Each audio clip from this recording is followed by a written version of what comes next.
Good evening, guys. Myself Asit Kumar Yadav. Today we are going to discuss the NCERT of Class 12 Standard Biology, Chapter number 2, whose name is Sexual Reproduction in Flowering Plants. हम लोगों ने already chapter 1 cover कर लिया है, इसलिए chapter 2 शुरू करने जा रहे हैं। आप लोग मेरे चैनल पर देख रहे हैं। आप लोग अगर मेरे चैनल पर नए हैं तो मेरे चैनल को सब्सक्राइब कीजिए, that you are always keep updated about my videos, that whenever I upload my videos then you will got notification, then you will have to watch my videos. If this video will helpful, then share it to your friends. And today we are going to discuss chapter 2, sexual reproduction in flowering plants. और आज हम इसको slow wise करके पढ़ाएंगे क्योंकि ये chapter लंबा होने वाला है और इसको हम लोग एक वीडियो में कवर नहीं कर पाएंगे, बहुत लंबा वीडियो हो जाएगा। इसलिए आज इसको हम स्लो वाइज करके पढ़ाएंगे, 1/4 पढ़ाएंगे आज। मतलब ये 4 दिन में चैप्टर 2 कंप्लीट हो जाएगा। ये लंबा चैप्टर जाने वाला है और हम ये रूम से ही वीडियो रिकॉर्ड कर रहे हैं। बाहर थोड़ा साउंड आएगा, थोड़ा कम, थोड़ा कॉर्पोरेट कीजिएगा। जान ही रहे हैं कि अभी रूम में ही है तो अभी थोड़ा अगल बगल का साउंड आता ही है, कॉर्पोरेट करके चलिएगा। चलिए स्टार्ट करते हैं आज का वीडियो। आज का टॉपिक शुरू करते हैं हम लोग, sexual reproduction in flowering plants. Let us start today's topic with chapter number 2, sexual reproduction in flowering plants. Today we will discuss this chapter thoroughly. 1/4 of the chapter will cover today, and because this chapter is very lengthiest, so we will discuss half and half of the chapter, and other thing will be tomorrow, after tomorrow, then regularly daily basic पे एक video डालेंगे और जिसमें chapter wise रहेगा, topic wise जो हम cover करते जा रहे हैं वो सब रहेगा। चलिए आज का लेसन शुरू करते हैं। आज का शुरू करते हैं चैप्टर। देखिए, reproduction ensure continuity of species generation after generation as older individual undergo senescence and die. Reproduction के बारे में हमने चैप्टर 1 में इसको पूरा कवर कर लिया है। रिप्रोडक्शन क्या होता है, कैसे होता है और क्यों रिप्रोडक्शन जरूरी है, एक क्वेश्चन भी था चैप्टर में, लास्ट में हम लोग डिस्कस किए थे। क्योंकि स्पीसीज का होता है जनरेशन आफ्टर जनरेशन होता है, जनरेशन फॉर्मेशन होता है, जनरेशन आफ्टर जनरेशन मतलब रिप्रोडक्शन ही तो होता है ना, मतलब जो जनन प्रक्रिया होता है, उसी कारण तो जनरेशन आफ्टर जनरेशन होता है। कि आज मेरे दादाजी थे, दादाजी से मेरे पापा जी है, पापा जी से हम आए, हमसे हमारे छोटे बच्चे होंगे, इसी प्रकार होता है। जनरेशन आफ्टर जनरेशन ये चलते रहता है। रिप्रोडक्शन नहीं कंटिन्यूटी करता है स्पीसीज़ का। और ऑल्डर इंडिविजुअल क्या होता है, सेनेसेंट फेज, जुवेनाइल फेज, इसमें पढ़ाए थे हम लोग, पढ़े थे सब। सेंसेंट फेज क्या होता है, सब हम लोग सेंसेंट फेज जो लास्ट रिप्रोडक्टिव स्टेज के बाद में होता है, लास्ट स्टेज सेंसेंट फेज होता है, जिसमें कि ऑर्गेनिज्म मरने लगता है, उसको सेंसेंट फेज कहते हैं। इसी प्रकार प्लांट्स में भी होता है। Flowering plants show sexual mode of reproduction. Flowering plants में कैसा होता है, किस मोड ऑफ रिप्रोडक्शन होता है, एसेक्सुअल या सेक्सुअल, दिखा हुआ है sexual mode of reproduction. Sexual mode of reproduction होता है। सेक्सुअल मोड ऑफ रिप्रोडक्शन क्या होता है हमने बताया था पिछले वीडियो में, क्योंकि उसमें क्या होता है, इसमें जिसमें होता है गैमेट फॉर्मेशन होता है और 2 अपोजिट सेक्स मतलब कंबाइन होते हैं, उसको सेक्सुअल रिप्रोडक्शन कहते हैं। जैसे कि एक मेल गैमेट होगा, एक फीमेल गैमेट होगा और उससे जाइगोट फॉर्मेशन होगा, उसको सेक्सुअल रिप्रोडक्शन कहते हैं। और ये कॉम्प्लेक्स रिप्रोडक्टिव यूनिट होता है, male and female reproductive units along with the accessory structure. और इसका अलग अलग स्ट्रक्चर होता है। मेल गैमेट का मेल स्ट्रक्चर अलग होता है, फीमेल स्ट्रक्चर अलग होता है। उसी के बारे में हम लोग आज प्लांट का फ्लावर के बारे में पढ़ेंगे हम लोग। चलिए देखते हैं। Flower is a modified stem which functions as a reproductive organ and produces ova और पोलन। देखिए, रिप्रोडक्टिव स्ट्रक्चर प्लांट में क्या होता है, फ्लावर, जैसे हम लोग में होता था ना, ह्यूमन बीइंग में पढ़े थे हम लोग क्या, एंथरोजोइड और स्पर्म पढ़े थे ना, उस तरह फ्लावर होता है प्लांट में। प्लांट में फ्लावर होता है, फ्लावर्स में ही फ्लावर ही रिप्रोडक्टिव स्ट्रक्चर है। Flower is the reproductive structure of plant, ये याद रखिएगा क्योंकि ये क्वेश्चन बनता है। Flower is the reproductive structure of plant, ये नोट कर लीजिएगा, कहीं पे लिख लीजिएगा, आप लोग कॉपी में नोट्स बनाइएगा, इसको नोट कर लीजिएगा। ये ऑब्जेक्टिव क्वेश्चन में पूछा जाता है, what is the reproductive structure of plant, the flower is the reproductive structure of plant. देखिए, a typical angiospermic flower consist of 4 whorls of floral appendages attached on the रिसेप्टिकल।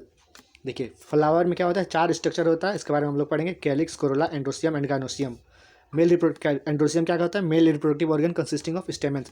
स्टेमन, flower का मतलब क्या होता है, मेल रिप्रोडक्टिव ऑर्गन्स क्या होता है, stamens होता है। स्टेमन बारे में पूरा हम लोग इसका स्ट्रक्चर देखेंगे हम लोग। और गाइनोसियम क्या होता है, female reproductive organ, female reproductive organ of flower.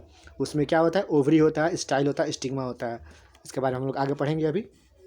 देखिए फ्रेंड्स, ये हम लोग का स्टाइल है। स्टाइल क्या होता है, देखिए ओव्यूल जो रहता है, ये ओवरी का स्ट्रक्चर फीमेल रिप्रोडक्टिव स्ट्रक्चर रहता है। इसमें तीनों रहता है, ovary, stigma, style and ovary रहता है, ये रहता है। और देखिए स्टिग्मा क्या होता है, स्टिग्मा देखिए पूरा ऊपरी पार्ट होता है जो, देखिए इसका स्ट्रक्चर हम यहाँ बना देते हैं। ये जो है, ये जो है, ये सबसे ऊपरी स्ट्रक्चर रहेगा, ये क्या होगा, स्टिग्मा है, स्टिग्मा है। और ये जो लेंडियस, ये जो लाइन रहेगा, ये वाला क्या रहेगा, स्टिग्मा स्टाइल रहता है ये। और जो बीच सबसे नीचे में रहता है, ये क्या रहता है, ओवरी रहता है। देखिए, ये जो लास्ट में नीचे में है, ये ओवरी है, ऊपर में स्टिग्मा है, और जो बीच का लाइन पाइप टाइप का है, उसको स्टाइल कहते हैं। और एंथर क्या होता है? एंथर एक अपना स्टेमन होता है, स्टेमन का जो ऊपरी वाला हिस्सा होता है, देखिए जो एंथर होता है ये इस टाइप का होता है, डबल रहता है, और ये रहता है, ये फिलामेंट कहलाता है, ये एंथर कहलाता है। देखिए इसमें स्ट्रक्चर दिया हुआ है एंथर का। और ये पेटल क्या होता है? जो फ्लावर में पत्ती होता है उसको हम लोग पेटल कहते हैं।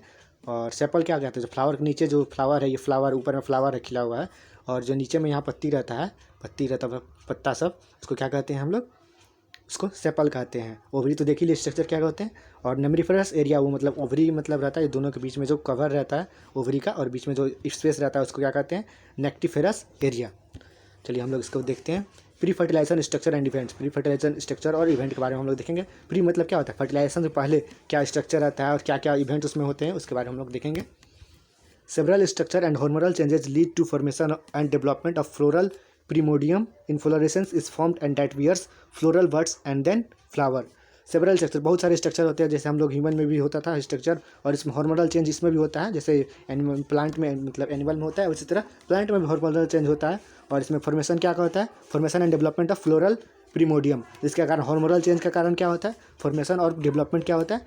फ्लोरल कार्डियम, जैसे कि ह्यूमन में होता है ना, ह्यूमन रिप्रोडक्टिव सिस्टम, इसमें क्या होता है? फ्लोरल प्रीमोडियम होता है प्लांट में, जिस फ्लावर में होता है। Inflorescence is formed that bears floral buds and then the flowers. Inflorescence होता है, फॉर्म्ड होता है, जिसमें क्या होता है? जब क्या क्या रहता है उसमें?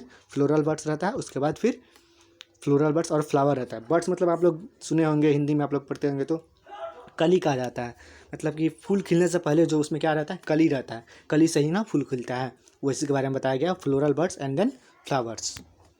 आगे देखते हैं। In flowers, male androecium and female gynoecium differentiate and develops in which male gamete and female gamete are produced. देखिए फ्लावर का रिप्रोडक्टिव स्ट्रक्चर होता है, अलग अलग होता है। मेल को क्या कहते हैं? एंड्रोसियम कहते हैं, और फीमेल को क्या कहते हैं? गाइनोसियम कहते हैं। मेल में क्या पाया जाता है? एंड्रोसियम में क्या होता है? मेल रिप्रोडक्टिव सेल होता है, इसको हम लोग गैमेट कहते हैं। और गाइनोसियम में क्या होता है? Female reproductive cell, female gamete होता है। इसके बारे में हम आगे पढ़ेंगे। और देखते हैं हम लोग क्या है। स्टेमन, स्टेमन क्या होता है? ये मेल रिप्रोडक्टिव स्ट्रक्चर होता है प्लांट का क्या होता है? फ्लावर में जो होता है मेन मतलब क्या होता है? मेल यानी कि पुरुष, नर रिप्रोडक्टिव स्ट्रक्चर होता है। इसको माइक्रोस्पोंजिया भी कहते हैं और पोलन ग्रेन भी कहते हैं। और स्टेमन में ही पोलन ग्रेन पाया जाता है। स्टेमन का स्ट्रक्चर मैंने वहाँ ऊपर डिस्कस किया था, ये जो स्ट्रक्चर होता है स्टेमन का, इसी में 4 सिक रहता है, इसमें पोलन ग्रेन पाया जाता है, पोलन ग्रेन होता है, और जो कि उसी से यही होता है मेल रिप्रोडक्टिव गैमेट होता है ये प्लांट में। इसके बारे में पढ़ेंगे। Stamen consist of a long and cylindrical stalk called filament and generally bilobed anther. Each lobe contains 2 theca dithecous. देखिए जैसे हमने स्ट्रक्चर में बताया ही, ये देखिए ये 2 बाइलॉब्ड होता है, और ये जो मेन फिलामेंट होता है इसको मेन जो स्ट्रेट लाइन होता है इसको क्या कहते हैं? फिलामेंट होता है। इसको मैंने स्ट्रक्चर में बताइए कर रहे हैं क्या होता है। और ये जो डबल होता है, जो एंथर होता है, स्टेमन होता है, ये बाइलॉब्ड होता है, दो हिस्सा में बांटा रहता है, और इसमें हर एक में 2 गो पोलन ग्रेन रहता है। The anther is 4-sided structure consisting of 4 microspongea into 2 in each lobe। देखिए हमने बताया कि इसमें 2 बाइलोब रहता है, 2 टाइप का बटा रहता है, 2 हर एक में 2 मतलब पोलन ग्रेन होता है। इसमें भी 2 रहेगा, इसमें भी 2 रहेगा, 4 नहीं रहता है, 2 रहता है, इसमें 2 इसमें 2, तो दोनों मिलाकर कितना हो गया? इसमें एक एंथर में 4 पोलन ग्रेन रहता है। Microsporangia develop and become pollen grain when contain pollen grains and become pollen sac. ये जो माइक्रोस्पोंजिया है इसके बारे में स्ट्रक्चर देखिए यहाँ दिया हुआ है, इसके बारे में बता देते हैं हम। डेवलप होता है और जो क्या कहते हैं पोलन से जो कंटेन करता है वही क्या बन जाता है? पोलन ग्रेन बन जाता है। देखिए ये स्टेमन का स्ट्रक्चर जैसे मैंने एंथर बताया, 2 लोब में बढ़ जाता है, और इसमें देखिए ये क्या हो जाता है? एक इसमें 2 रहता है, इसमें 2 रहता है, 2 मतलब पोलन ग्रेन पाया जाता है। और इसमें जो लॉन्ग स्टॉक लाइक स्ट्रक्चर होता है उसको क्या कहते हैं? फिलामेंट कहते हैं। इसी का स्ट्रक्चर एंथर का स्ट्रक्चर यहाँ डायसेक्शन स्ट्रक्चर दिया हुआ है यहाँ पे। और एनसीईआरटी का जब हम लोग स्ट्रक्चर डिस्कस करेंगे उसमें भी ये डायग्राम है, उसको हम लोग और अच्छे से उसमें डिस्कस करेंगे, जो नेक्स्ट वीडियो में हम लोग लाएंगे। और देखिए ये जो बीच में लाइन रहता है इसको लाइन ऑफ डायसेक्शन कहते हैं। और ये पोलन ग्रेन देखिए इस तरह जो एंथर रहता है, एंथर के अंदर, ये एंथर के अंदर ही पोलन ग्रेन पाया जाता है। देखिए पोलन ग्रेन है, एंथर के अंदर पोलन सेक रहता है, पोलन सेक के अंदर पोलन ग्रेन पाया जाता है। चलिए आगे क्या है। Microsporangia is generally surrounded by 4 layered wall, the epidermis, endothecium, middle layer and tapetum. Innermost layer tapetum nourishes the development of pollen grains. और देखिए ये जो पोलन सेक होता है ना, पोलन सेक मतलब 4 लेयर का बना होता है, epidermis, endothecium, middle layer and tapetum. और जो सबसे अंदर में जो टेपेटम होता है ये क्या कहता है, नरिशमेंट देता है किसको, डेवलपिंग पोलन ग्रेन्स को। ये जो पोलन ग्रेन्स में डेवलप कर रहे हैं ना, इसको मतलब नरिशमेंट देता है, यानी मतलब खाने पीने का सामान जो होता है, जो प्लांट के रूट से जो जाता है ऊपर प्लांट बॉडी में, उसको मतलब वो पहुंचाता है नरिशमेंट के लिए। मतलब कुछ भी चीज़ जीवित रहेगा तो उसको तो खाने पीने कुछ चाहिए ना, और जो पोलन ग्रेन जो इसमें डेवलप हो रहा है इसको भी तो चाहिए ना कुछ खाने पीने के लिए। तो वही नरिशमेंट कौन देता है, जो इनरमोस्ट लेयर आता है, सबसे इनरमोस्ट लेयर आता है जो टेपेटम कहते हैं, इसको हम टेपेटम कहते हैं। ये 4 लेयर का बना होता है जिससे मैंने बताया, epidermis, endothecium, middle layer and tapetum. जो सबसे अंदर में टेपेटम रहता है वो पोलन ग्रेन के सबसे नज़दीक रहता है, वही उसको नरिशमेंट देता है। देखिए sporogenous tissue, it is compactly arranged homogenous cells which are present at the each centre of microsporangium when the anther is young. जब एंथर यंग हो जाता है तो उसमें मतलब स्पोरोजेनस टिश्यू पाया जाता है। और माइक्रोजेनेसिस क्या होता है, the process of formation of differentiation of microspore pollen grains from microspore mother cell by reduction division is called microsporogenesis. ये डिफिनेशन याद कर लीजिएगा, ये डिफिनेशन बहुत पूछा जाता है, एग्जाम में आता है। उसका डिफिनेशन डिफाइन करने के लिए दे देगा, डिफाइन माइक्रोस्पोरोजेनेसिस, तो आपको लिखना होगा। तो इसको देख लेते क्या है, the process of formation of differentiation of microspore. देखिए माइक्रोस्पोर की बनने की प्रक्रिया को, माइक्रोस्पोर क्या होता है, पोलन ग्रेन होता है। पोलन ग्रेन जो बनने की प्रक्रिया को, पोलन ग्रेन किससे बनता है, माइक्रोस्पोर मदर सेल से बनता है। माइक्रोस्पोर मदर सेल को ही हम एमएमसी कहते हैं शॉर्ट फॉर्म में। और देखिए माइक्रोस्पोर बनने की प्रक्रिया को हम लोग क्या कहते हैं, माइक्रोस्पोरोजेनेसिस कहते हैं। और माइक्रोस्पोर की किसको कहते हैं, पोलन ग्रेन को कहते हैं। माइक्रोस्पोर बनने की प्रक्रिया को माइक्रोस्पोरोजेनेसिस कहते हैं। और इसमें किस डिवीजन होता है, रिडक्शन डिवीजन होता है। रिडक्शन डिवीजन क्या होता है, मियोसिस माइटोसिस पढ़ाए थे हम लोग, उसमें मतलब आधा हो जाता है, आधा हो जाता है, रिडक्शन मतलब आधा हो जाता है। मियोसिस होता है इसमें, मियोसिस के बारे में हम लोग उसमें पिछले क्लास में बताए थे। मियोसिस क्या होता है, जिसमें क्या होता है, कोई भी क्रोमोसोम का नंबर हाफ हो जाता है, उसी को मियोसिस कहा जाता है, वही मियोसिस होता है इसमें। The cell of sporogenous tissue undergoes meiotic division to form microspore tetrad. और इसमें जो टेट्राड बनता है, जो 4, टेट्राड मतलब क्या होता है, टेट्राड मतलब 4 होता है, उसमें क्या होता है, म्यूटिक डिवीजन होता है। म्यूटिक डिवीजन में क्या होता है, क्रोमोसोम का नंबर कम नहीं होता है, क्रोमोसोम का नंबर सेम रहता है, बस उसी के जैसा एग्जैक्ट कॉपी बन जाता है, उसको म्यूटिक डिवीजन कहते हैं। अब मियोसिस में क्या होता है, मियोसिस में क्या होता है, मियोसिस में मतलब उसका क्रोमोसोम का नंबर हाफ हो जाता है, यही दिया हुआ है। म्यूटिक डिवीजन होता है इसमें। Cell of sporogenous tissue undergo meiotic division to form microspore tetrad. मतलब क्या होता है, 4 को बनता है, चार माइक्रोस्पोर बनता है, उसमें म्यूटिक डिवीजन होता है। एज द, देखिए इसको मिटा देते हैं, as the anther mature and dehydrate the microspore dissociate and develops into pollen grains. जैसे एंथर मैच्योर हो जाता है और डिहाइड्रेट मतलब सूखता है, मतलब धूप लगने से सूखता है, तो माइक्रोस्पोर किस में डेवलप हो जाता है, पोलन ग्रेन्स में डेवलप हो जाता है। देखिए स्ट्रक्चर दिया हुआ है इसमें, एपिडर्मिस का, इंडोथेसियम का, मिडिल लेयर का, माइक्रोस्कोर मदर सेल का और टेपेटम का। टेपेटम किसके रहता है, देखिए टेपेटम के बगल में ही ये जो येलो कलर का दिख रहा है, मतलब जो कलरफुल पार्ट्स है, ये रेड कलर का जो दिख रहा है अंदर में, यही क्या है, पोलन ग्रेन्स है। टेपेटम इसको नरिशमेंट देता है, मतलब खाना पीने का सामान इसको देता है। और ये देख लीजिएगा, ये क्या पोलन ग्रेन कैसे स्ट्रक्चर, किसके, देखिए पूरा स्ट्रक्चर यहाँ दिया हुआ है, इसको मतलब इंसर्टिंग पूरा लेवलिंग किया हुआ है, इसमें अभी लेवलिंग नहीं किया गया है। इसमें देखिए पोलन ग्रेन कैसे रहता है, इसमें पोलन सेक से बाहर निकल रहा है, ये पोलन सेक होता है, पोलन सेक होता है ना। ये एंथर का, देखिए एंथर का जो बायलॉइड स्ट्रक्चर हम बताए थे, एंथर में कितना स्ट्रक्चर, 2 स्ट्रक्चर बताए थे ना, ये जो 2 स्ट्रक्चर होता है, ये फिलामेंट होता है, ये क्या होता है, फिलामेंट होता है। और ये एंथर का बायलॉइड स्ट्रक्चर होता है, ये बायलॉइड स्ट्रक्चर यहाँ दिखाया गया है, बायलॉइड स्ट्रक्चर ये है, इसमें फिलामेंट ये होता है। और इसमें देखिए पोलन ग्रेन सब, ये पोलन सेक हो गया, ये खुद एक पोलन सेक हो गया, इसमें पोलन ग्रेन रहता है, वही पोलन सेक ग्रेन कैसे बाहर निकलता है इसके बारे में बताया गया है। अब देख लेते हैं पोलन ग्रेन्स किसे कहते हैं। Pollen grain represent the mail gametophyte. Pollen grain बताया जैसे कि मेगा स्पोर होता है, उसको हम मेल गेमेटोफाइट भी कहते हैं, ये याद रखिएगा। मेल गेमेटोफाइट किसको कहते हैं, पोलन ग्रेन को कहते हैं। पोलन ग्रेन क्या है, यही माइक्रोस्पोर है, माइक्रोस्पोर को ही पोलन ग्रेन कहते हैं। ऊपर में बताए भी थे, जो एग्जाम में पूछा जाता है, ये ऑब्जेक्टिव क्वेश्चन में एनसीईआरटी में बन जाता है, याद रखिएगा। माइक्रोस्पोर पोलन ग्रेन को ही कहते हैं। पोलन ग्रेन क्या रिप्रेजेंट करता है, मेल गेमेटोफाइट को। Pollen grains are made up of 2 layered wall. Pollen grains जो होता है वो किसमें कितना लेयर होता है, उसमें पोलन ग्रेन का कोई वाल होता है, कितना लेयर होता है उसमें, 1 और 2 लेयर होता है, उसके अंदर पोलन ग्रेन रहता है। एग्जाइन, देखिए उसमें 2 लेयर होता है, एक एग्जाइन होता है, एक इंटाइन होता है। एग्जाइन क्या चीज़ का बना होता है, एग्जाइन किस चीज़ का बना होता है, किस कंपोजिशन से मिलकर बना होता है, उसके बारे में देख रहे हैं। Exine is made up of sporopollenin. Sporopollenin एक रेसिस्टेंस वाल होता है, मतलब जो वो पोलन ग्रेन है ना, तो उसका मतलब एग्जाइन और इंटाइन होता है। एग्जाइन क्या होता है, most resistant organic material non, ये स्पोरोपोलिन का बना होता है। ये क्वेश्चन पूछा जाता है, एग्जाइन किसका बना होता है, स्पोरोपोलिन का बना होता है। जो कि स्पोरोपोलिन क्या है, most resistant organic matter non. Most resistant मतलब क्या है, उसको मतलब कोई पार ही नहीं कर पाएगा, वो मतलब बहुत रेसिस्टेंस होता है। ऑर्गेनिक मटेरियल आप लोग केमिस्ट्री में पढ़िएगा, रेसिस्टेंस ऑर्गेनिक मटेरियल क्या होता है उसके बारे में पूरा डिटेल में पढ़ना केमिस्ट्री में। ये स्पोरोपोलिन से बना होता है। It can withstand high temperature and strong acid and alkali. और ये मतलब बर्दाश्त कर सकता है क्या, withstand high temperature. High temperature क्या होता है, आप ज़्यादा से ज़्यादा टेम्परेचर भी दीजिएगा ना तो वो मतलब पोलन ग्रेन खराब नहीं होगा। और एसिड में भी अगर उसको डाल दीजिएगा तो जल्दी खराब नहीं होगा। जब तक स्पोरोपोलिन है तब तक वो सेफ है, पोलन ग्रेन सेफ है। No enzyme can degrade sporopollenin. कोई भी एंजाइम इसको पचा नहीं सकता है, जल्दी पचा नहीं सकता है, क्योंकि ये स्पोरोपोलिन क्या मोस्ट ऑर्गेनिक मटेरियल है, ऑर्गेनिक मैटर नॉन है, सबसे ज़्यादा ऑर्गेनिक मैटर नॉन है ये स्पोरोपोलिन। और एंजाइम किसका बना होता है, स्पोरोपोलिन का बना होता है, ये याद रखिएगा। अब देखते हैं इंटाइन। इंटाइन क्या होता है, इनर लेयर इंटर। और एग्जाइन क्या होता है, देखिए जैसे हम पोलन ग्रेन का स्ट्रक्चर बना लेते हैं। ये मान लीजिए पोलन ग्रेन है तो ये एग्जाइन है। एग्जाइन मतलब क्या होता है, सबसे बाहरी वाला होता है, ये एग्जाइन है, ये एग्जाइन है, ये एग्जाइन है। और जो सेकेंड वाला है ये क्या है, इंटाइन है। इंटाइन मतलब अंदर वाला, इंटाइन मतलब अंदर वाला इंटरनल होता है और बाहर वाला एक्सटर्नल होता है। तो एक्सटर्नल लेयर क्या होता है, स्पोरोपोलिन से बना होता है।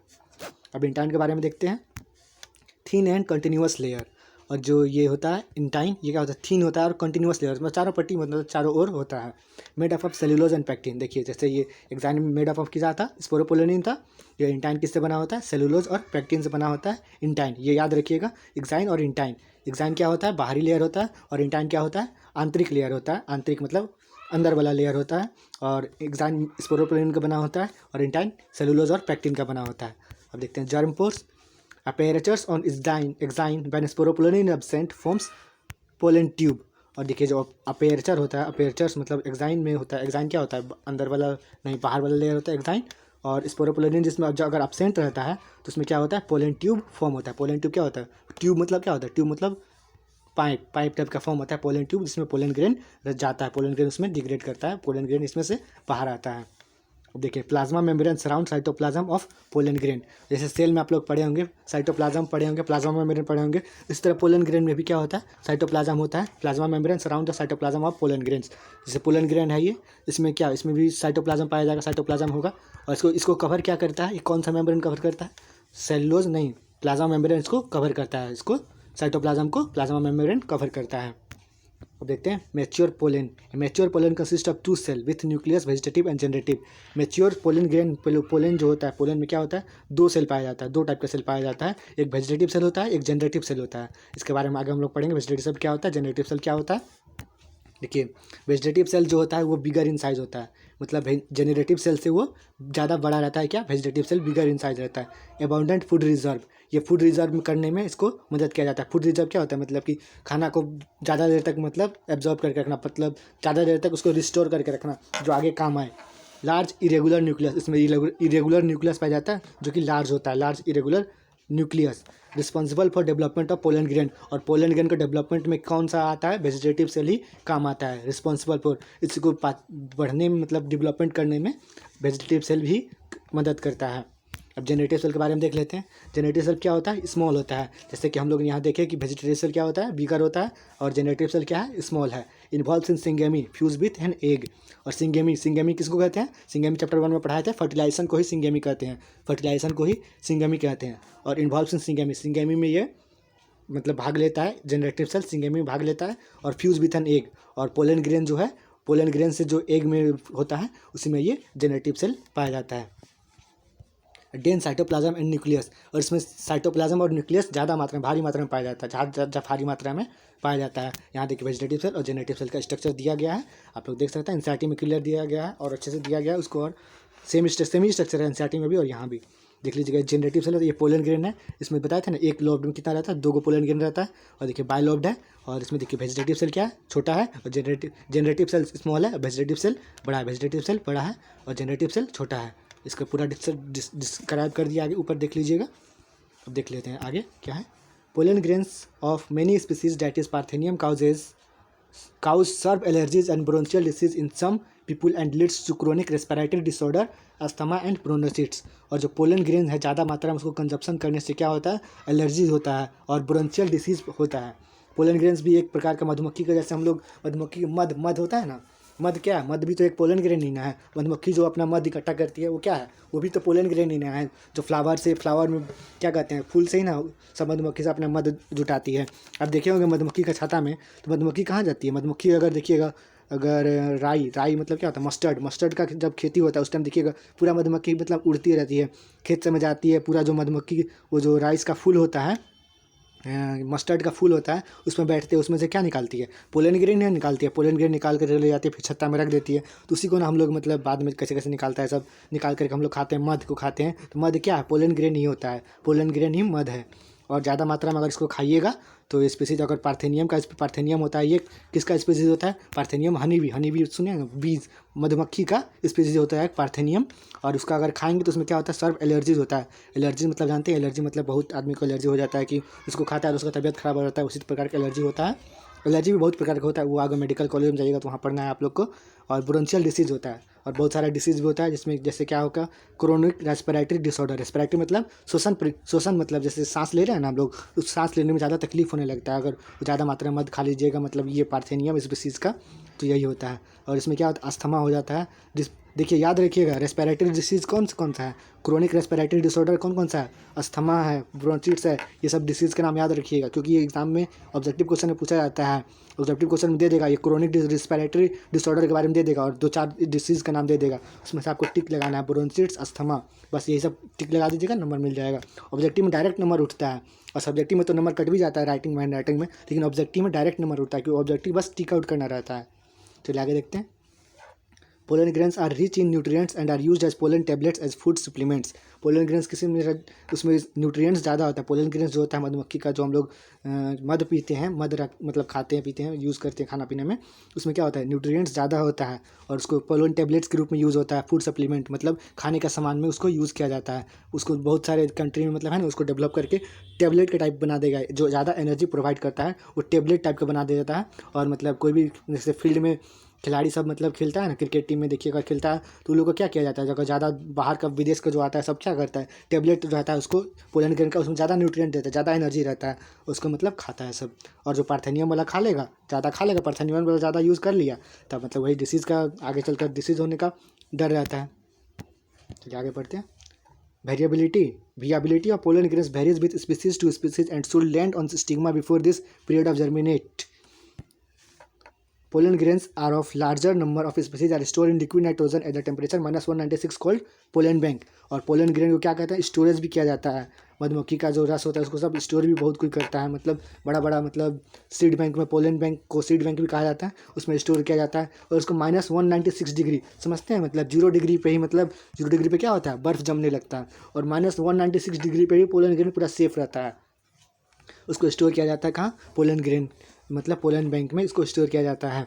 और बहुत सारा मतलब स्टिग्मा तो मतलब बहुत सारा फूल का होता है ना, कि मतलब बहुत सारा गुलाब का भी फूल का स्टिग्मा होता है। और मधुमक्खी तो सब पे जाकर बैठती है, सब जगह से, बहुत सारे जगह से मतलब मध ला करके अपनी छत्ता में रखती है, और उसको जर्मिनेट होने से पहले मतलब पोलन ग्रेन तो अगर मधुमक्खी अगर इस प्लांट से उठा करके ये मान लीजिए 2 प्लांट है, ये प्लांट है, ये प्लांट है, और ये प्लांट से उठा करके इस प्लांट में स्टिग्मा में डाल दी, अगर ओवरी में चला गया तब तो ये फूल बन जाएगा, फ्लावर बन जाएगा, जर्मिनेट हो गया तो ये फ्लावर फ्रूट बन जाएगा। अगर ये देखिए before the period to germinate, और जर्मिनेशन से पहले ही मतलब उसको अगर कहीं और मतलब रख दिया जाता है, मतलब मधुमक्खी सब ले जाती है अपने छत्ते में रख देती है, स्टोर कर लेती है अपने भोजन के लिए, तो वो क्या होता है, स्टोर रह जाता है। उसी प्रकार इसको अगर मेडिसिन क्या कहते हैं, आर्टिफिशियली भी स्टोर किया जाता है, कहाँ, सीड बैंक में, पोलन बैंक में, -196 डिग्री नाइट्रोजन टेम्परेचर पे इसको, लिक्विड नाइट्रोजन टेम्परेचर पे -196 डिग्री पे रखा जाता है। अब आते हैं पिस्टिल के बारे में हम लोग चैप्टर 1 में बेसिक आइडिया ले लिए थे, क्या होता है, इसके बारे में हम लोग डिटेल में यहाँ पढ़ लेंगे।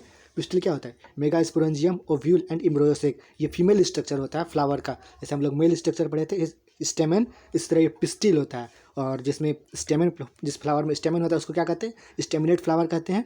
और जिसमें पिस्टिल होता है, पिस्टिल बेयरिंग फ्लावर, उसमें क्या कहते हैं, पिस्टिलेट फ्लावर कहते हैं। और स्टेमिनेट और पिस्टिलेट कब होता है, जब यूनिसेक्सुअल होता है, जब फ्लावर में केवल एक ही रिप्रोडक्टिव स्ट्रक्चर होता है, या तो मेल रहेगा या तो फीमेल रहेगा। जिसमें मेल रहेगा उसको स्टेमिनेट फ्लावर कहते हैं, जिसमें फीमेल रहेगा उसको पिस्टिलेट फ्लावर कहते हैं। चलिए पिस्टिलेट के बारे में जानते हैं हम लोग। पिस्टिलेट क्या है, female reproductive structure of flower है। गायनोसियम क्या है, बताए थे, gynoecium female reproductive structure, androecium mail reproductive structure. और जी याद रखिएगा, ए और जी, ए फॉर मेल और G for female. A for male, G for female, A for male. Androecium क्या है? ए से एंड्रोसियम, एंड्रोसियम से होता है male reproductive structure. G for gynoecium, gynoecium से होता है फीमेल रिप्रोडक्टिव स्ट्रक्चर। चलिए गायनेसियम के बारे में देखते हैं। गायनेसियम में consist of a single pistil monocarpellary और मोर देन वन पिस्टिल पॉलीकार्पेलरी विच में बी फ्यूज्ड सिनकार्पस और फ्री एपोकार्पस। अब देखिए गायनेसियम क्या होता है। गायनेसियम कभी कभी होता है, जो गायनेसियम का स्ट्रक्चर देखिए बताते हैं। गायनेसियम का स्ट्रक्चर होता है ऐसे टाइप का गमला टाइप का स्ट्रक्चर होता है। ये क्या कहता है? स्टिग्मा। ऊपर वाला पार्ट जैसे स्ट्रक्चर में दिखाया हुआ था स्टिग्मा होता है, और जो बीच वाला स्ट्रक्चर क्या कहते हैं? स्टाइल होता है। और सबसे नीचे वाला जो स्ट्रक्चर होता है उसको ओवरी कहते हैं। ओवरी, ओवरी होता है। और ओवरी में ही मतलब ये गायनोसियम, गायनोसियम ये पूरा है, पूरा पूरा गायनोसियम कहते हैं। और गायनोसियम अलग अलग स्ट्रक्चर होता है, स्टिग्मा, स्टाइल एंड ओवरी। और इसमें पिस्टिल होता है, देख लेते हैं। और जिसमें अगर एक पिस्टिल रहता है उसको क्या कहते हैं? मोनोकार्पेलरी। और जिसमें मोर देन वन पिस्टिल उसको पॉलीकार्पेलरी कहते हैं। बीच में भी फ्यूज्ड रहेगा तो उसको सिनकार्पस कहते हैं। अगर मतलब एक दूसरे आपस में मतलब वो फ्यूज रहेगा उसको सिनकार्पस कहते हैं। और वो अगर अलग अलग रहेगा तो उसको क्या कहते हैं? एपोकार्पस कहते हैं। एग्जाम्पल में देख लेते हैं। Multicarpellary and syncarpellary pistil. इसमें पापावर ये प्लांट का नाम है। इसमें होता है multicarpellary and apocarpous. Multicarpellary मतलब उसमें एक नहीं दो गो, मतलब दो मल्टी कार्पेलरी मतलब दो गो रहता है। दो मतलब रहता है, मतलब दो गो पिस्टिल रहता है। और सिनकार्पस मतलब वो आपस में फ्यूज रहेगा। दो है और वो आपस में फ्यूज है। तो वो किस प्लांट में पाया जाता है? पापावर एक प्लांट का नाम है जिसमें ड्रग्स बनता है। उसको देख लीजिएगा, स्ट्रक्चर देख लीजिएगा, गूगल पर सर्च करके पूरा आ जाएगा। और देखिए मल्टी कार्पेलरी एंड एपोकार्पस, वो मतलब दो फ्लावर, दो पिस्टिल है लेकिन वो आपस में फ्यूज नहीं है, डिविजिबल है। उसको क्या कहेंगे? एपोकार्पस कहेंगे। वो किस में पाया जाता है? माइसेरिया एक प्लांट का नाम है, आप देख लीजिएगा इसको। अब देखते हैं आगे। Each pistil has 3 parts. Pistil के बाद क्या होता है? 3 पार्ट्स होता है। इसको स्टिग्मा, स्टाइल एंड ओवरी। जैसे कि मैंने ये गायनोसियम का स्ट्रक्चर बताया था, वही होता है पिस्टिल उसी को गायनोसियम को ही कहते हैं। ऊपर वाला स्ट्रक्चर नहीं, बहुत ज़्यादा बड़ा हो गया। और इसमें पतला टाइप का होता है और ये ऐसे रहता है गमला टाइप का। ये ऊपर स्टिग्मा होता है, ये बीच वाला जो होता है स्टाइल होता है, और नीचे वाला होता है ओवरी होता है। इसी में मतलब ओव्यूल होता है जो कि सीड बनता है आगे चल के, और इसी से मतलब डेवलपमेंट होता है। इस पिस्टिल 3 पार्ट स्टिग्मा, इसको स्टिग्मा कहते हैं, इसको स्टाइल कहते हैं, इसको ओवरी कहते हैं। इसको पूरा क्लियर देख लेते हैं एक बार फिर से हम लोग। देखिए इसको शॉर्ट कर लें पूरा। हाँ पूरा शॉर्ट ही है। थोड़ा कलर में डिफरेंस कर लेते हैं। कलर हो गया। अब देखते हैं इसको। देखिए बहुत बड़ा हो रहा है कभी स्ट्रक्चर मेरा डायग्राम उतना अच्छा नहीं है, इसलिए मेरा थोड़ा डायग्राम, और इसे मोबाइल से बना रहे वीडियो ना, इसीलिए थोड़ा और चीज़ हो जा रहा है। देखिए ये स्टिग्मा होता है। ऊपर वाला पार्ट को क्या कहते हैं? स्टिग्मा कहते हैं। स्टिग्मा। और ये बीच वाला पार्ट को क्या कहते हैं? स्टाइल। और ये सबसे नीचे वाला जो पार्ट रहता है ये अलग अलग रहता है, इसको क्या कहते हैं? और बीच में जो एरिया बताए थे ऊपर में डायग्राम में, ये क्या रहता है? ओवरी रहता है। Stigma, style and ovary. देख लीजिएगा इसको, स्ट्रक्चर को आप लोग। और एनसीईआरटी में दिया हुआ है। जब हम ओवरी क्या कहते हैं, जब हम लोग एनसीईआरटी का डायग्राम डिस्कस करेंगे उसमें पूरा हम लोग डिटेल में डिस्कस करेंगे डायग्राम के बारे में। हम लोग बस यहाँ हम लोग थ्योरी पढ़ ले रहे हैं, और डायग्राम तो हम लोग अलग से डिस्कस करेंगे ही। जब चैप्टर कंप्लीट हो जाएगा तब डायग्राम डिस्कस कर लेंगे, ठीक है। चलिए आगे बढ़ते हैं। Inside the ovary is ovarian cavity. और ओवरी के अंदर क्या होता है? ओवेरियन कैविटी होता है। ओवरी हमने बताया स्ट्रक्चर बताए हुए कि जैसे होता है, ये होता है स्टिग्मा, स्टाइल और ओवरी। ओवरी होता है, इसके अंदर क्या होता है? ओवेरियन कैविटी होता है। उसमें लोक्यूल का आता है, अलग अलग लोक्यूल होता है। The placenta is located inside the ovarian cavity. और प्लासेंटा भी क्या होता है? ओवेरियन कैविटी में ही होता है। Mega sporangia ovules arise from placenta. और जो मेगा स्पोरेंजिया ओव्यूल्स होता है, ओव्यूल जो इसी में पाया जाता है ओवरी में, उसमें क्या होता है? मेगा स्पोरेंजिया से ovules are arise from placenta. जो प्लासेंटा रहता है नीचे में, इसी से मतलब ओव्यूल अराइज होता है। चलिए मेगा स्पोरेंजियम देख लेते हैं। ओव्यूल होता है, ये क्या होता है? Female reproductive structure. और माइक्रो स्पोरेंजियम जैसे हम लोग ऊपर पढ़े माइक्रोस्पोर। माइक्रोस्पोर क्या है? Male reproductive structure microspore. और मेगा स्पोर क्या है? फीमेल रिप्रोडक्टिव स्ट्रक्चर है। इसके बारे में हम लोग देख लेते हैं। Ovule is a small structure and attach to placenta. और ओव्यूल जो होता है सबसे स्मॉल स्ट्रक्चर होता है, और ये प्लासेंटा से अटैच रहता है। और देखिए हम लोग फिर से देख लेते हैं। Stigma, style, ovary. और ओवरी में क्या होता है? मतलब ओव्यूल होता है। ओव्यूल में क्या होता है? ये नीचे में प्लासेंटा होता है, प्लासेंटा से अटैच रहता है। क्या? Ovule is small structure attach to placenta. जो ओव्यूल रहता है ये प्लासेंटा से अटैच रहता है, मतलब सटा हुआ रहता है, जुड़ा हुआ रहता है। Funicle stock. फ्यूनिकल क्या होता है? Stalk by which ovule is attach to placenta. और देखिए जो ये ओव्यूल है और ये प्लासेंटा से अटैच्ड है, तो ये अटैच जो ये स्ट्रक्चर है बीच में, जो ये खंबा है, इसको स्ट्रक्चर कहते हैं। स्ट्रक्चर को क्या कहते हैं? इसको फ्यूनिकल कहते हैं। फ्यूनिकल से ही ये मतलब ओव्यूल और प्लासेंटा अटैच्ड है। Helium junction between ovule and funicle. और जो हीलियम रहता है जंक्शन बिटवीन ओव्यूल एंड फ्यूनिक्यूल। और जो देखिए यहाँ पे जो ओव्यूल और फ्यूनिक्यूल ये जो जुड़ रहा है, यहाँ जो जुड़ रहा है इसको क्या कहते हैं, क्या कहते हैं इसको, हीलियम कहते हैं, हीलियम हीलियम। हम स्ट्रक्चर ऑफ ओव्यूल हम इसको अलग से एक डायग्राम बना करके कॉपी में डायग्राम बनाकर इसको डिस्कस करेंगे अच्छे से। इसका मतलब बस अभी थ्योरी देख ले रहे हैं। अब देखिए इंटेगुमेंट्स क्या होता है, प्रोटेक्टिव इन्वेलप होता है। इंटेगुमेंट प्रोटेक्टिव, उसको मतलब प्रोटेक्ट करता है ओव्यूल को। Micropyle, small opening at the tip of the ovule into when pollen tube इंटर्स। और इसका स्ट्रक्चर नीचे में दिया हुआ है, शायद देख लेते हैं। हाँ देखिए यहाँ पे पूरा हीलियम का सब स्ट्रक्चर दिया हुआ है, इसको हम लोग देखेंगे, अभी पढ़ ले रहे हैं। माइक्रोपाइल क्या होता है, स्मॉल ओपनिंग होता है at the tip of ovule. Ovule का सबसे ऊपरी हिस्सा में क्या होता है, वो ओपनिंग होता है जहाँ पोलन ट्यूब इंटर होता है, जहाँ पोलन से ट्यूब शुरू होता है, इंटर होता है मतलब जाता है, अंदर जाता है। अब चलाजा देख लेते हैं क्या है, बेसल पार्ट ऑफ ओव्यूल। देखिए यहाँ बेसल पार्ट सबसे नीचे वाला पार्ट, बेस कहते हैं उसको। बेसल पार्ट में क्या होता है, ओव्यूल होता है, उसको हम चलाजाल कहते हैं। न्यूक्लियस 2n होता है, न्यूक्लियस जो होता है, न्यूक्लियस क्या होता है 2n मतलब क्या होता है, डाइप्लॉइड होता है। ऑप्सल इनक्लोज इन इंटेगुमेंट्स, और इंटेगुमेंट्स में वो पाया जाता है। हैज़ अबाउंडेंट फूड रिजर्व, उसमें मतलब फूड पाया जाता है। अबाउंडेंट फूड रिजर्व मतलब कि ज़्यादा मात्रा में फूड पाया जाता है। अब इसको स्ट्रक्चर थोड़ा डिस्कस कर लेते हैं, स्ट्रक्चर के बारे में हम लोग। देखिए मैंने बताया हीलियम के बारे में बताया, hilum, funicle, micropyle, micropylar pole, outer integument, inner integument, nucleus, embryo sac. Embryo sac के बारे में, एम्ब्रियोसेक का स्ट्रक्चर अलग से यहाँ दिया हुआ है। एम्ब्रियोसेक ये देखिए, एम्ब्रियोसेक का स्ट्रक्चर दिया हुआ है। एम्ब्रियोसेक में क्या क्या होता है, 7 सेलेड न्यूक्लिएटेड, इसके बारे में हम लोग अभी पढ़ेंगे। देखिए अब मेगा स्पोरोजेनेसिस क्या कहते हैं, इसमें तो सिंपल है। माइक्रोस्पोरोजेनेसिस किसे कहते थे, फॉर्मेशन प्रोसेस ऑफ माइक्रोस्पोर, उसको माइक्रोस्पोरोजेनेसिस कहते थे। और formation process of mega spore, उसको क्या कहेंगे, मेगा स्पोरोजेनेसिस कहेंगे। इसको हम लोग डिफिनेशन अच्छे से देख लेते हैं, इसको मतलब याद कर लीजिएगा definition. The process of formation of megaspore from megaspore mother cell by meiotic division is known as megasporogenesis. This process take place in ovule. इसके बारे में हम लोग बता रहे हैं, अभी बता देते हैं। ये वैसा प्रोसेस होता है जिसमें कि मेगा स्पोर बनता है। मेगा स्पोर किससे बनता है, मेगा स्पोर मदर सेल से। उसमें क्या देखे थे हम लोग, एमएमसी क्या था हम लोग का, माइक्रोस्पोर मदर सेल, जिसमें माइक्रोस्पोर बनता था माइक्रोस्पोर मदर सेल से, उसको माइक्रोस्पोरोजेनेसिस कहते थे। यहाँ जस्ट अपोजिट है इसका, माइक्रोस्पोरोजेनेसिस का जस्ट अपोजिट है। माइक्रोस्पोरोजेनेसिस की जगह पे हम लोग मेगा स्पोरोजेनेसिस रख देंगे और यहाँ पे मेगा स्पोर कर देंगे, तो यहाँ हो जाएगा। जैसे वहाँ माइक्रोस्पोर था, यहाँ मेगा स्पोर होता है, और इसमें मेगा स्पोर मदर सेल से बनता है। उसमें भी म्यूटिक डिवीजन था, इसमें भी म्यूटिक डिवीजन है। म्यूटिक डिवीजन में क्या होता है, क्रोमोसोम का नंबर सेम होता है, और इसमें 46 है। अगर मान लीजिए ये एक पूरा सेल है, इसमें 46 है, तो ये दो में डिवाइड हो जाएगा। लेकिन इसमें भी क्रोमोसोम नंबर 46 रहेगा और इसमें भी 46 रहेगा। बस इसमें क्या होगा, डिफ्रेंशिएट हो जाता है, इसमें दो पार्ट्स में डिवाइड हो जाता है। यही होता है मेगा स्पोरोजेनेसिस। इसके बारे में हम लोग देखते हैं आगे। Ovule differentiate a single microspore mother cell (MMC) in the micropliar regions of the nucleus. MMC undergoes meiotic division and that results into production of 4 megaspore.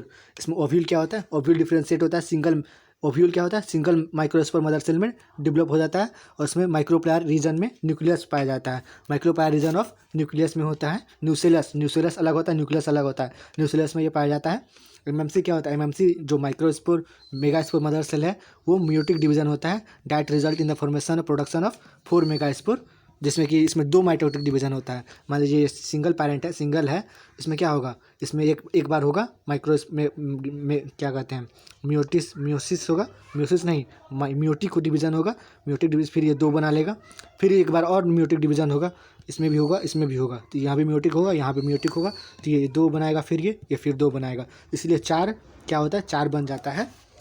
देखिए यहाँ दिया गया है, MMC undergoes meiotic division that result in the production of 4 megaspores. तो यहाँ एक था, एक से म्यूटिक डिवीजन हुआ तो 2 बन गया, फिर 2 से फिर एक म्यूटिक डिवीजन हुआ तो ये 2 बना लिया, ये 2 बना लिया, तो क्या हो गया, 4 हो गया। अब आगे देखते हैं। In most of the flowering plants 3 megaspore degenerate, 1 megaspore develops into female gametophyte that is embryo sac.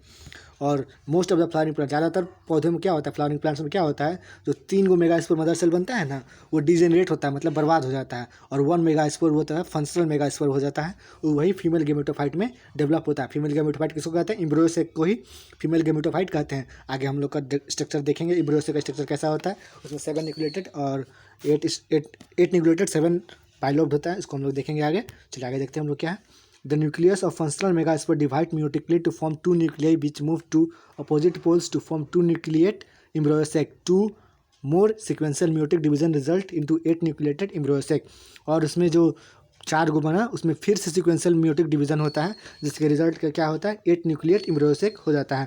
जैसे हम लोग आप लोग को ये पढ़ा रहे हैं ना, ये नोट्स आप लोग नोट करते जाइएगा, नोट्स आप लोग को नोट कर लीजिएगा, ये इनफ है, एनसीईआरटी पढ़ लीजिएगा और ये नोट डाउन कर लीजिएगा, ये इनफ है बोर्ड एग्जाम के लिए, कोई भी एग्जाम के लिए आप लोग एग्जाम दे दीजिएगा, बोर्ड एग्जाम उसके लिए पूरा इनफ है। और नीट के लिए पढ़ना है, और नीट के लिए तो अलग से मतलब हम क्लास लेंगे, उसका नीट के लिए अलग से क्लास लिया जाएगा।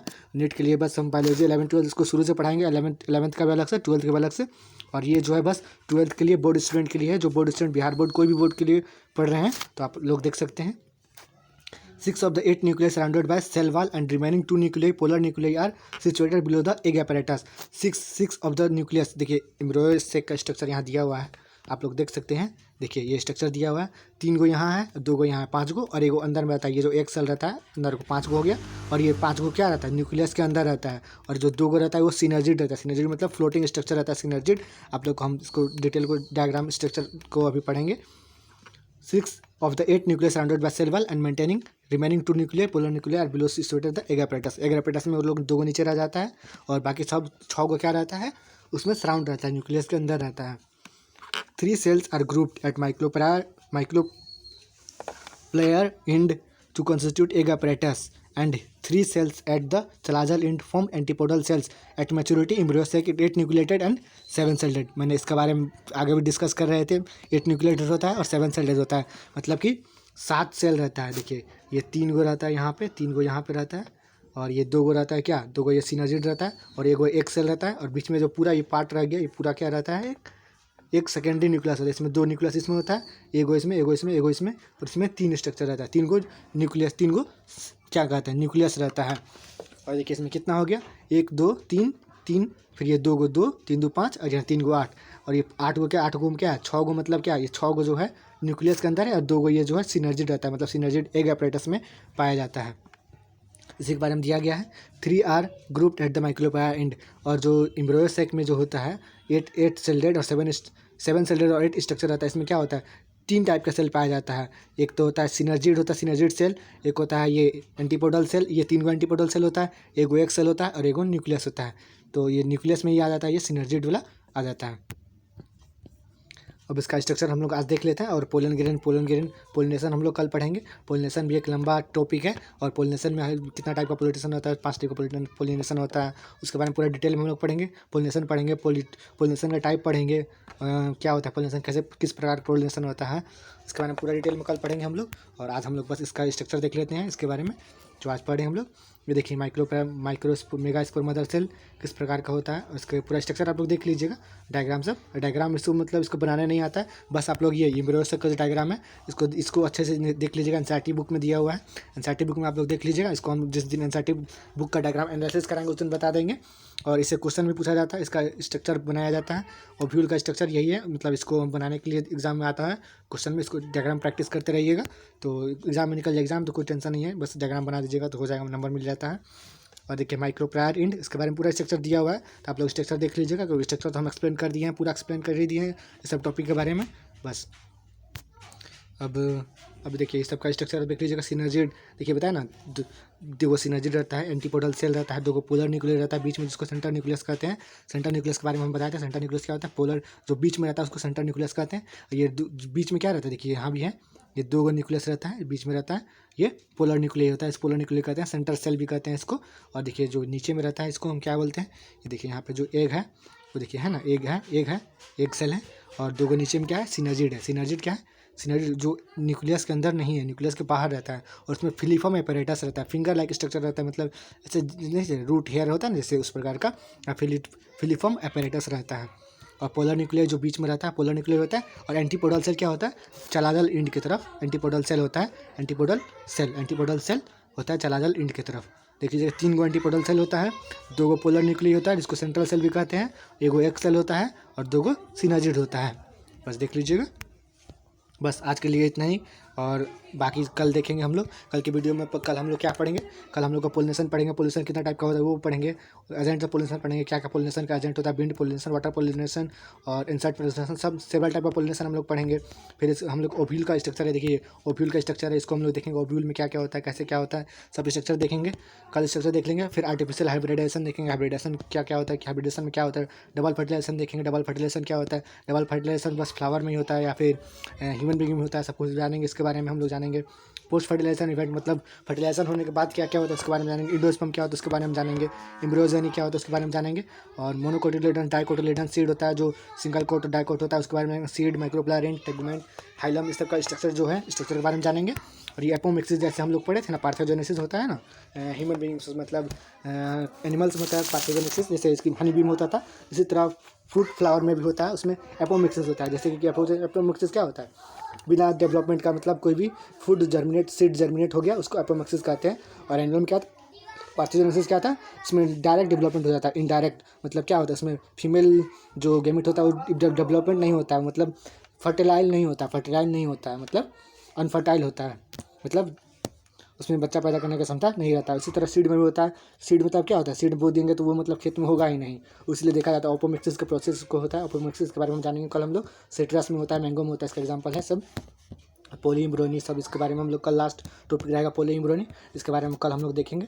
और हम लोग आज पोलिनेशन के पहले तक जितना था हम लोग कर लिए हैं, और कल से मतलब कल पोलिनेशन स्टार्ट करेंगे, पोलिनेशन के बाद जितना है कल कवर हो जाएगा। आज के लिए इतना ही, चलिए आप लोग थैंक यू, आप लोग वीडियो देख रहे हैं, और सब्सक्राइब कीजिएगा मेरे चैनल को, जिससे कि आप लोग को नोटिफिकेशन मिल जाए, और जब भी हम वीडियो डालें तो आप लोग नोटिफिकेशन देख लें, और जिससे कि आप लोग का क्लास छूटे नहीं, आप लोग रेगुलर क्लास करते रहिएगा। और हम डेली एक वीडियो डालेंगे, डेली एक वीडियो शाम के 7 बजे से पहले अपलोड हो जाएगा, तो आप लोग देख लीजिएगा। That's all, thank you, best of luck, all study कीजिए, अच्छे से पढ़ाई कीजिए। चलिए अच्छा, best of luck, thank you.